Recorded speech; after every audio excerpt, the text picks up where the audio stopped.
recevoir M. Christophe Wachter, qui est le président du CCR. Christophe Wachter, bonjour. Bonjour. Merci, vous avez sorti un document destiné à être circulé dans les EPCI, les maires, etc. Vous avez beaucoup réfléchi là-dessus. Et on se rend compte d'une chose en lisant ce que vous avez proposé, qu'il y a des propositions pratiquement inédites. J'ai envie de me dire, mais, les politiques n'ont jamais pensé à tout ça avant. Je vous dis ça tout à fait objectivement, parce qu'ils sont, bon, on vient d'entendre la région, ils sont des processus économiques, etc., de fonds, de prêts, etc. Mais là, vous avez globalisé un petit peu la société guadeloupéenne et essayé de voir comment redémarrer de façon intelligente. Oui, on a essayé de mettre les choses en système. Voilà, systématique, systémique. En termes de méthodologie, on a essayé de mettre les choses en système. Oui. Je voudrais rendre hommage à tous les membres du CCR qui se sont impliqués dans cet exercice. Ça a été un exercice inédit pour nous, puisqu'il a fallu travailler en visioconférence, à distance. Enfin, je veux dire, tout le monde a fait cette expérience ces derniers temps. Et ça a été non seulement une phase d'apprentissage, mais aussi une phase, j'ai envie de dire, de performance, puisque je crois qu'on est assez satisfait du travail qu'on a pu fournir. Du bon travail, hein, je le dis publiquement, c'est vraiment une bonne réflexion. Oui, il s'est agi pour nous, en tout cas, de demander à chacun. En fait, un conseiller économique et social, c'est un membre qu'on ne voit pas dans la société guadeloupéenne, parce qu'il est dans une assemblée qui n'est pas très médiatisée, parce qu'il apporte sa contribution à des travaux qui ne sont pas destinés à être publiés très largement. Mais le conseiller économique et social a une valeur très importante dans toutes les sociétés, dans tous les systèmes politiques. En Guadeloupe, nous, ce qu'on essaie de prouver, en tout cas moi en tant que président du CCR, c'est ce que j'ai envie d'amener, c'est au moins réhabiliter cette fonction. Réhabiliter cette fonction me semble indispensable parce que c'est le préalable, à mon avis, pour faciliter l'investissement de chacun. Pour moi, c'est fondamental. À titre personnel, présider une assemblée où il y a des personnes qui ne s'investissent pas, ou pire, des personnes qui ne viennent pas, ça n'a pas d'intérêt pour moi. Moi, je voudrais qu'on puisse créer une émulation et que chacun, à partir de son expérience, à partir de l'organisation et de la philosophie de l'organisation qu'il représente, à partir de sa vision de la Guadeloupe, soit capable de mettre ça dans un moule, d'un vrai shaker et de créer une synthèse. C'est en tout cas, à travers cet exercice, c'est cette ambition qu'il y avait derrière. Mais alors, quand vous faites un document de ce type-là qui va être, je dis, qui va circuler, est-ce que vous êtes écouté? Parce que bon, c'est bien d'envoyer ça aux EPCI, aux maires, aux collectivités, dire ouais, c'est au conseil, c'est au CCR, etc. Est-ce que les gens prendront la dimension du travail qui a été fait et surtout les implications pratiques et concrètes? C'est difficile de répondre à votre question. On a une garantie sur ce document-là, c'est que c'est une saisine officielle du président du conseil régional. Donc c'est le président du conseil régional qui a demandé au CCR de se pencher sur ces questions-là. C'est une commande. Dans le langage réglementaire, c'est une saisine du CCR. Et donc, on a cette assurance. Le travail ne sort pas de nulle part, il a été commandé, demandé. La deuxième chose et le deuxième élément, c'est que ce document n'a pas encore été remis officiellement au président de région. Il sera remis la semaine prochaine au président de région. Et ce qu'il faut espérer, en tout cas nous, ce qu'on espère, c'est que les idées il sera remis simplement ou il y aura une délégation qui va discuter pour expliciter un peu tout ce qui a été dit, parce qu'il y a quand même plus d'une trentaine de pages dans ce document et il y a des choses qui ne méritent pas seulement d'être lues. Oui, en fait, dans ce document, il y a des choses qui relèvent de la sphère des décideurs. Oui. On fait des préconisations pour que les décideurs publics, quel que soit leur niveau, les décideurs des services déconcentrés de l'État, les décideurs des collectivités territoriales, les exécutifs, on fait des préconisations pour que ces décideurs prennent des décisions ensemble et d'une façon plus efficace. Ça, c'est une première chose. Donc, vous voyez, ce point-là n'a pas à être connu du grand public. C'est en tout cas une préconisation qu'on fait. Il y a d'autres éléments qui relèvent du grand public, on va dire. Et ces éléments-là ont matière à être connus, à être débattus, mais à être également affinés. Parce que c'est important quand même de préciser qu'il ne s'agit pas pour nous de matraquer des éléments qu'on considérerait, nous, comme des vérités indiscutables. Ce sont vraiment des recommandations, c'est le terme qu'on a donné à ces points-là. Ce sont des recommandations qu'on verse dans le débat public et qu'on verse à la connaissance des décideurs publics. Et on espère évidemment qu'elles seront considérées à leur juste valeur. Alors, on ne va pas tous les passer en revue, mais on va prendre quelques-uns qui sont importants. D'abord, le système de santé. Vous avez fait des préconisations, là. Oui, le système de santé, parce que c'est vraiment le sujet d'actualité. C'est la base, là, aujourd'hui. Voilà, il y a eu un coup de projecteur sur notre système de santé, sur tous les systèmes de santé du monde. Avec une pandémie, la première chose que vous regardez, c'est votre système de santé. Tout à fait. Le confinement est justifié par les limites possible d'un système de santé. On se dit que quand il n'y aura plus de respirateurs sur un territoire, eh bien, on ne pourra pas aller plus loin. Quelque part, nous, on découvre, l'existence des respirateurs. Enfin, moi, je n'avais jamais pensé aux respirateurs avant cette pandémie.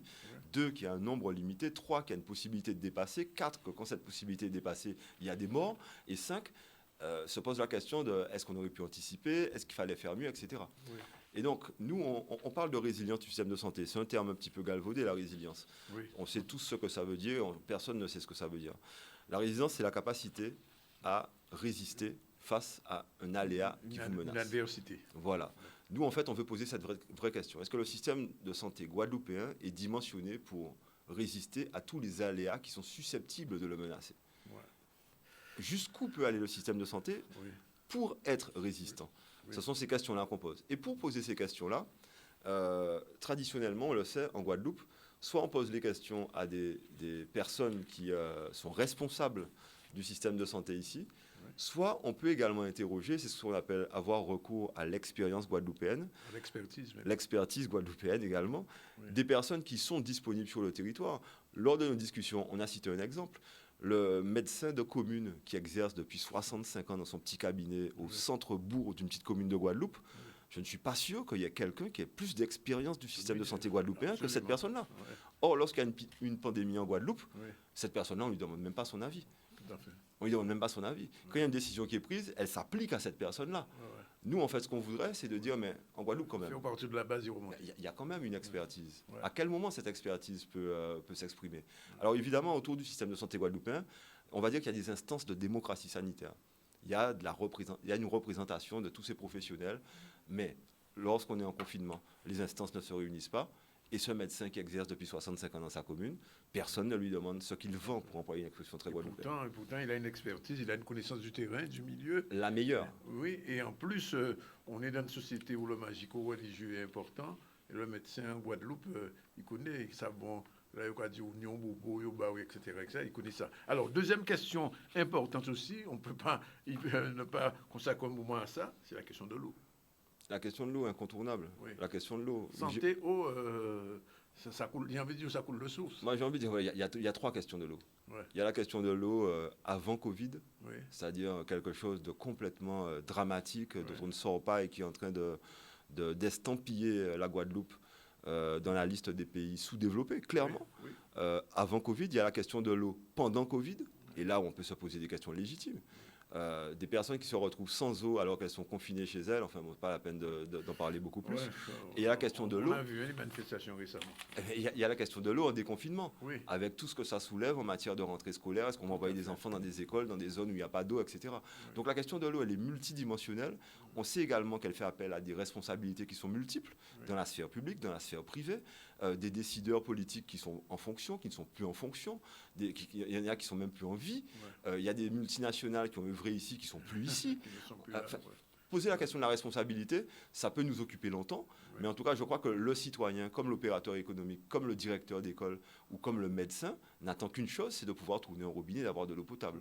Et en fait, nous, on s'est demandé, est-ce qu'on va en débattre pendant des années en se disant, c'est la responsabilité de celui-là, mais on ne peut pas l'atteindre, il faut un autre procès, on va attaquer, on peut, hein, ça vous permet d'avoir des invités sur votre plateau, ça nourrit l'actualité. Mais à quel moment on résout ce problème? Quel est le schéma? Où est-ce qu'on va? Par où on passe? C'est inquiétant quand même qu'à chaque étape de tentative de résolution de ce problème, je ne pense pas que ce soit moi seulement qui l'observe. On observe qu'il y a un nouveau problème qui naît parce que ce jour-là, on n'aura pas aimé que telle personne prononce telle phrase. Et on en débat.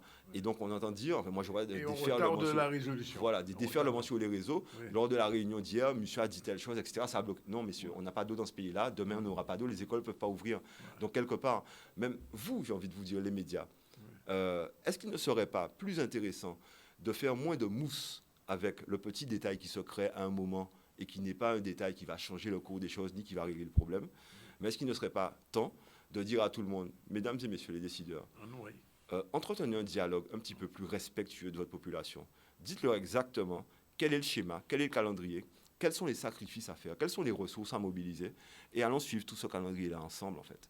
Allons ne pas commenter une actualité en disant je de là, t'as là, mettre ça arrête si l'autre là. Ouais. C'est vraiment ça. Sortons de notre petit problème quotidien qui fait qu'on est des spectateurs de notre propre problème dont nous sommes déjà les victimes. Donc il faut peut-être changer de paradigme. Alors, l'autre problématique, elle est aussi liée au développement économique, c'est la circulation, la congestion routière, c'est-à-dire que aller à Morne-à-l'Eau à 17h, n'importe quel jour de la semaine, en période normale, c'est une épreuve. C'est anti-économique. Oui. C'est anti-économique, c'est générateur de stress, c'est générateur de perte de temps, c'est générateur de consommation de carburant, donc de Absolument. pollution. Une chose toute simple, la vie d'un livreur, par exemple, qui doit rentrer et sortir plusieurs fois dans Jarry en une seule journée.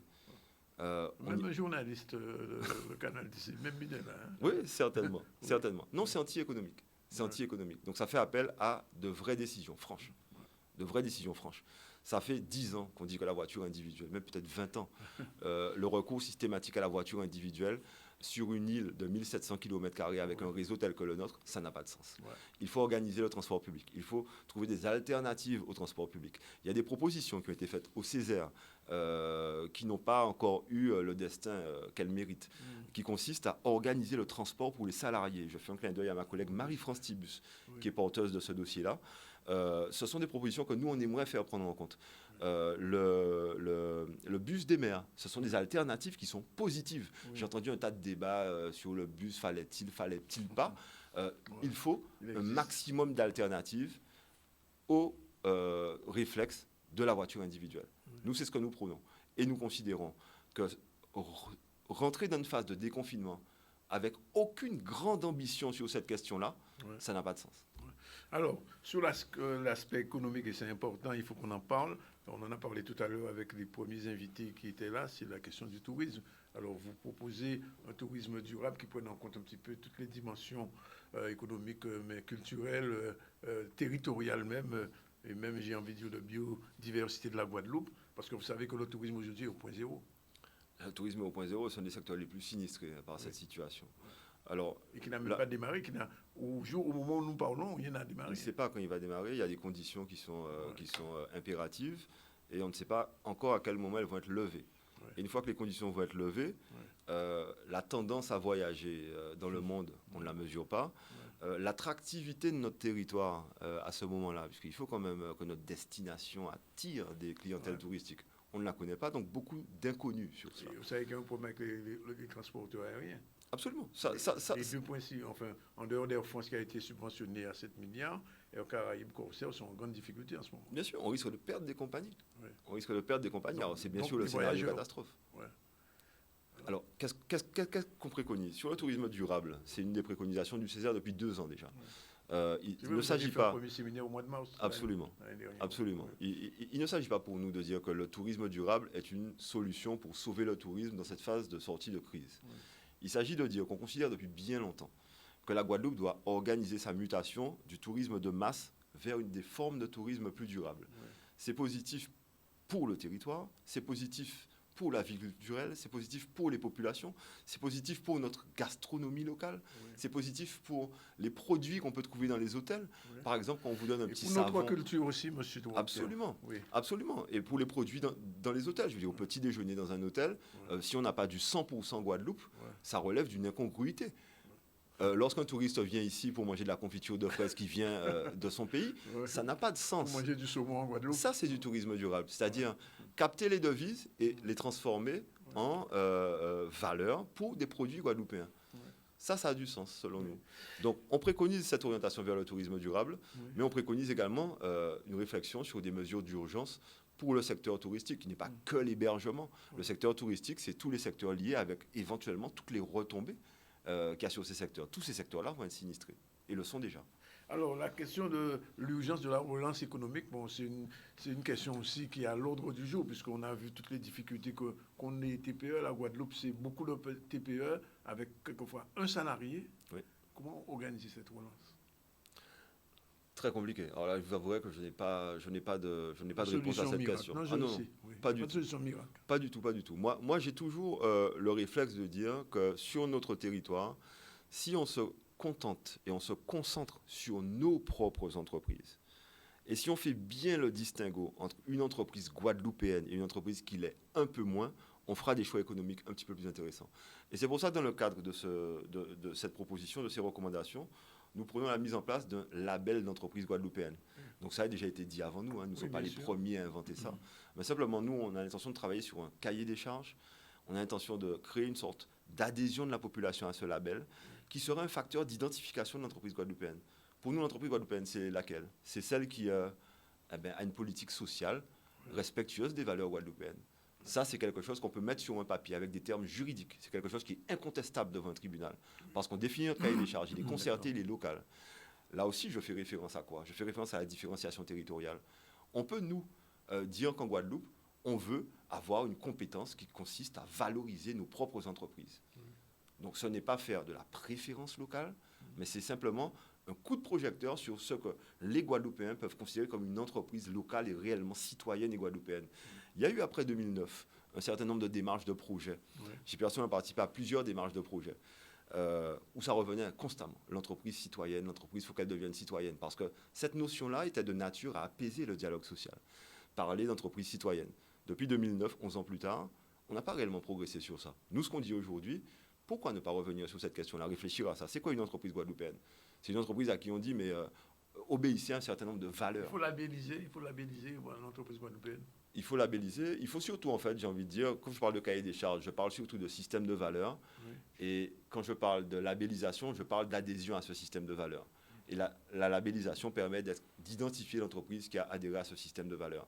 Je pense que localement, on peut définir un système de valeurs guadeloupéen pour les entreprises et avoir une vie économique qui serait basée autour de nos entreprises guadeloupéennes. Et à l'inverse, il faut que les Guadeloupéens aient le réflexe d'achat guadeloupéen aussi. Alors, sur le réflexe d'achat guadeloupéen... Comment s'appelle Monsieur Blandin, ici, a parlé de patriotisme au niveau de l'achat et du commerce guadeloupéen. Oui, le patriotisme économique, c'est une notion qu'on évoque assez facilement. Il faut être patriote. Il faut être un consommateur patriote. Le secrétaire général des MPI qui vous parle, qui essaie de vendre le produit pays, d'encourager, etc., ce langage-là qu'on tient. Soyons des consommateurs patriotes. Identifions nos produits, soutenons nos entreprises, parce que nos entreprises, il y a des emplois pour nous derrière. C'est ce qu'on essaie de dire. Identifions nos produits et soutenons nos entreprises. Donc ça, c'est du patriotisme économique, très clairement. Christophe Wachter, relever méthodiquement les défis du déconfinement et de la relance de l'activité, quel va être le cheminement de ce document? Le cheminement de ce document, donc la semaine prochaine, il sera remis officiellement au président de région. Oui, je pense que nous aurons des séances de travail qui vont nous permettre de déterminer la façon dont on pourra valoriser ce document. C'est en tout cas, nous, notre volonté au Conseil économique et social. À titre plus Césaire, moi, ce que je pense, c'est que ce document sera une base de travail pour les 6 commissions du Césaire, à charge pour elles d'affiner les orientations que nous avons énoncées, mais également d'élargir.